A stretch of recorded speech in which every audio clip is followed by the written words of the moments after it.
lalabas ng bansa na may kasamang minor, hindi parents ang kasama, siguraduhin may travel clearance ang mga bata. Isa-isahin natin ang ilang mga tips para ma-ensure na smooth at mabilis ang inyong application. Una, dapat consistent, kumpleto at tama ang information nyo. Tamang spelling ng pangalan, passport number at contact information. Gayun din para sa information ng guardian o travel companion. Next, dapat complete din ang required documents na i-upload sa MTA system. Dapat clear, huwag blurred scanned copy of the following: valid passport, parental or guardian consent form, travel itinerary, minor's birth certificate, and other documents that the destination country may require.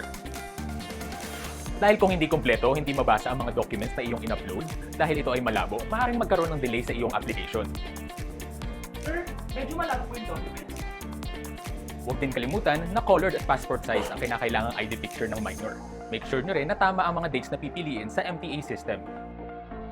I-check kung magkatugma ang travel dates sa date na balak ninyong mag-travel abroad. Pagdating naman sa online interview, siguraduhin on time at may stable internet connection. Secure rin ang mga original copies ng documents na isinubmit sa MTA system in case tanungin ito sa mismong interview.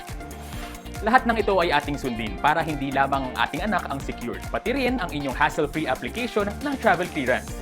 Dahil you don't fall in line, you go online sa DSWD Minors Traveling Abroad System.